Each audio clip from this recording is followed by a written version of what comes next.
Kumusta ho kayo? Kung saan ho kayo naroroon ay magandang umaga, magandang tanghali at magandang gabi sa inyong lahat, ano ho? At kung nasa ang sulok ho kayo ng mundo, ingat ho ang lahat, ano? Ay ito, sinundo ho natin ang mahal na Reyna.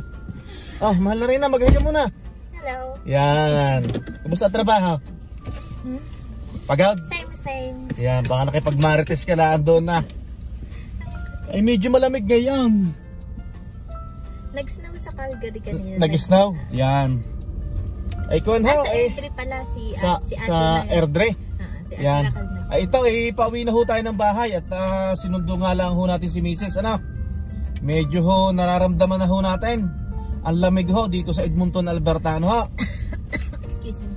At talagang hindi na ho mapipigilan. Ang kwentuhan kanina sa trabaho ay mas maaga daw papatak ang snow ngayong taon. Tapos last year wala. Last year pumatak ang snow iko na, January na, di ba?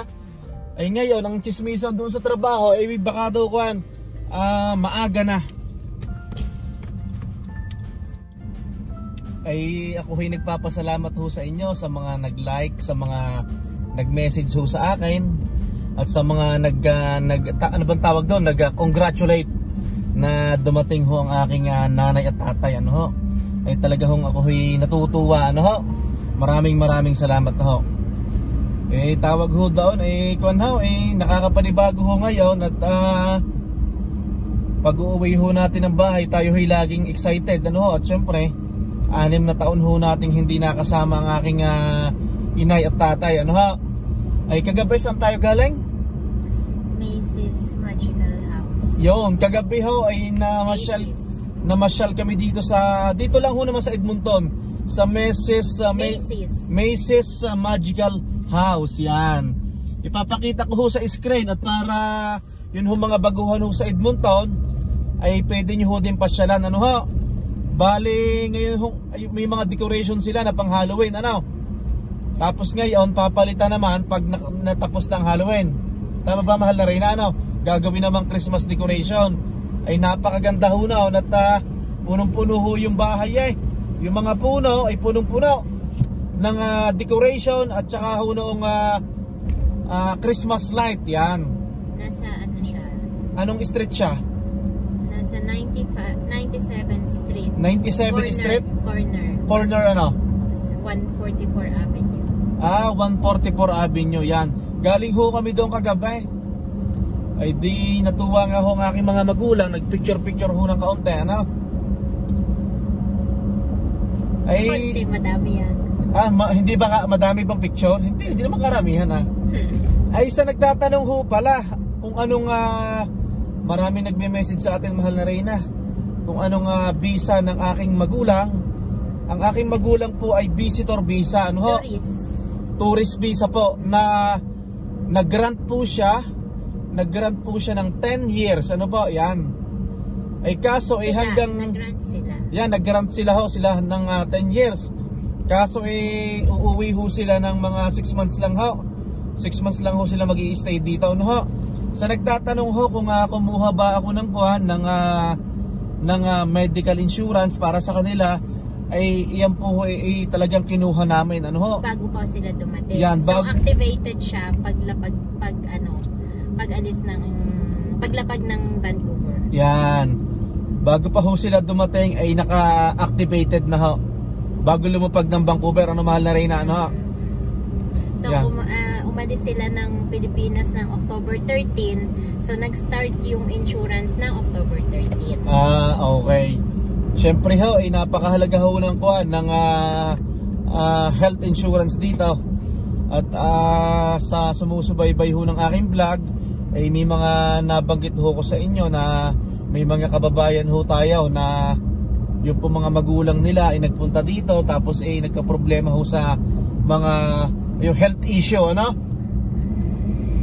Nako, nakakaawa ho talaga yung mga nangyayari. Siyempre, hindi mo rin masasabi. Meron ngang iba na hindi kumukuha kasi yung tingin nila talaga malakas pa, parang gano'n, no? Malakas, walang health conditions.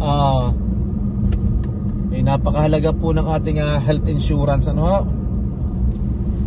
May mga nag-message ho sa akin na Pangarap daw nila, mahal na Reyna, na makarating din dito ang kanilang mga magulang.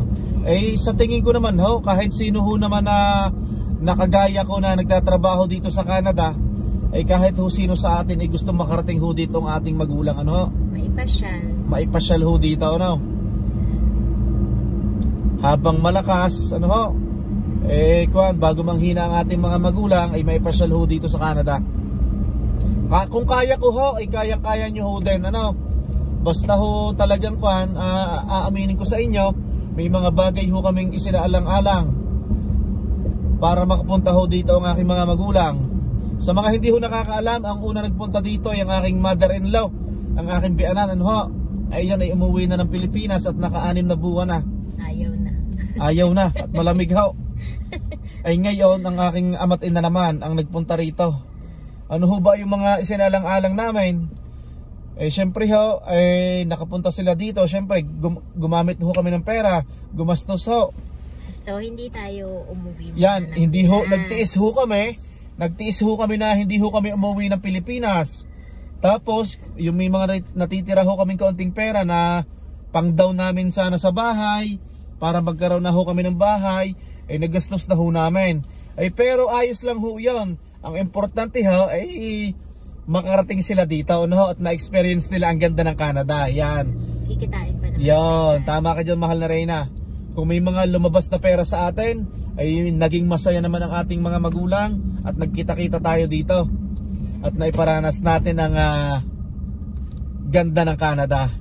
Ay kikitain pa ho yun. At basta masipag lang ho tayo dito sa Canada at hindi ho tayo namimili ng trabaho, hindi ho tayo suplado, ay mabilis lang ho magkapira, ano ha? Baka may gusto kang i-share. Ano bang tanong daw sa ina? Wala namang masyadong tanong, ano? Sa immigration? Ano bang kwento ng ina? Wala naman, ano? Wala. Dire-diretso. Kinakabahan lang. Yeah, kinakabahan. Siyempre ho, matatanda na rin. Kinakabahan doon, baka matanong i-English. Yan. Sabi ng aking inay, siya do'y kinakabahan at baka daw matanong English ang itanong, hindi daw siya marunong mag-English ang aking inay. Yan. Napakasarap po sa pakiramdam, ano? Kung naranasan ko ho, talaga, siguradong mararanasan nyo ho din, ano? At saan ho ba mapupunta at madadala nyo ho din yung magulang nyo ho dito, ano? Gaya ho ng mga taong mga nag-message sa akin, ano? Ay maraming salamat ho sa inyo. Wait. Ano pa? Para sa akin, ewan ko, para sa atin hindi natin kailangan ng malaking ipon para mapupunta sila dito. Kasi, totoo naman. Kasi kung mag-iipon pa tayo ng malaki, kailan pa yun? Diba? Tumatakbo ang panahon. Yan.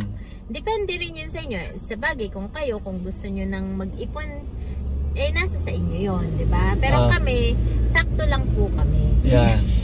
Tapos tawag doon, di ba parang may noong nasa Vancouver na sila, kung ho sila dahil para ho kami makamura sa ticket, ano bang tawag doon?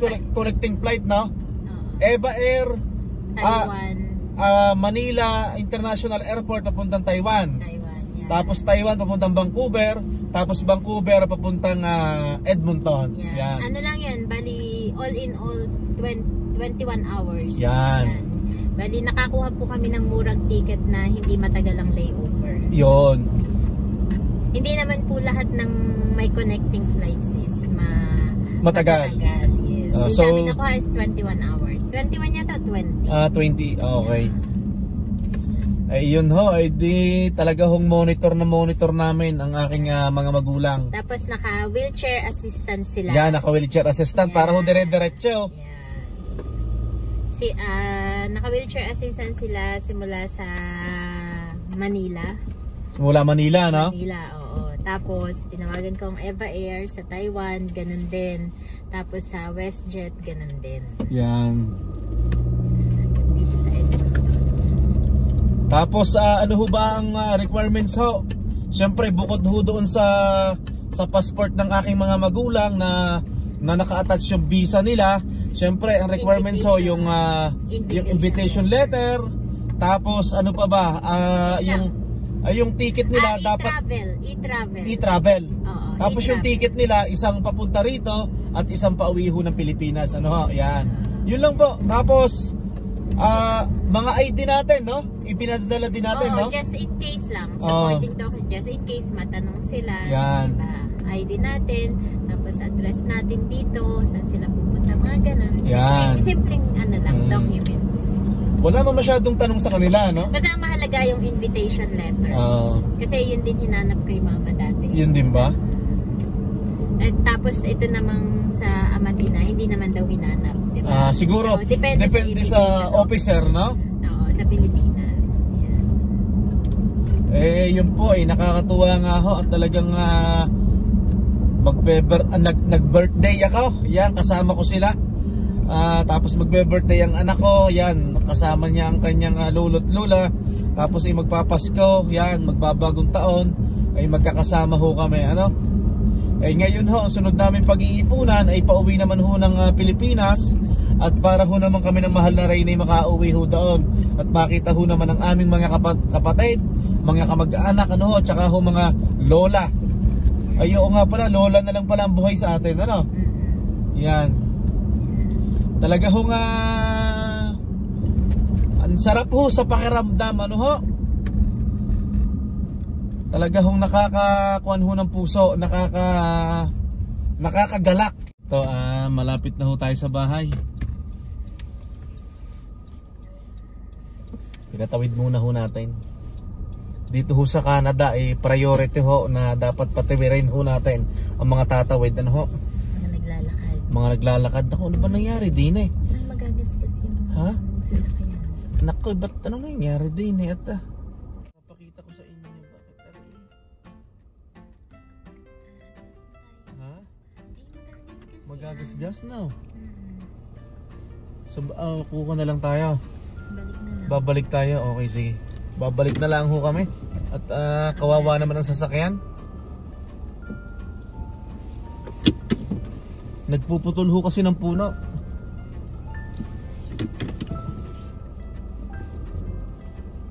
Nakaharang aring puno.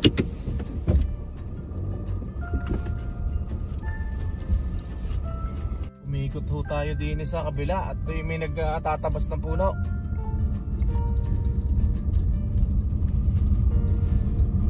Andito na tayo.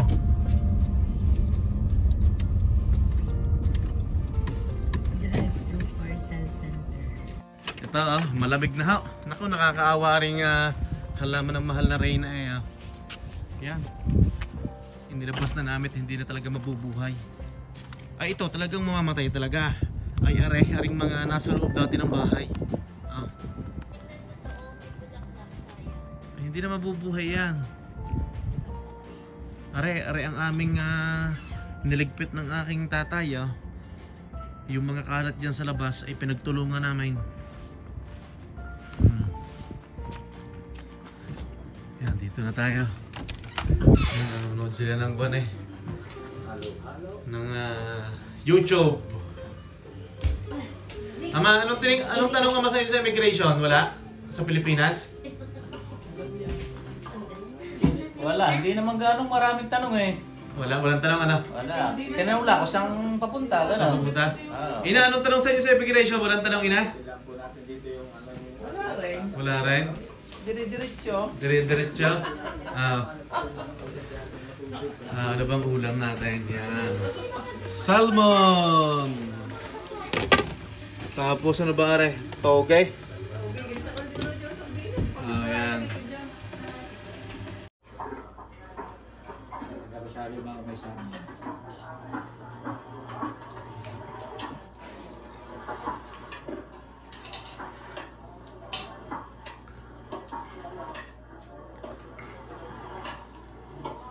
Siyempre, hindi po matatapos ang araw na ito na hindi ho kami nagpapaalam sa inyo. Kung saan ho kayo naroroon ay magandang umaga, magandang tanghali at magandang gabi sa inyong lahat. Ano ho? Ay ito, andito na ho kami sa cleaning. Ano? At kanina'y naputol yung ating vlog pagdating namin ng bahay.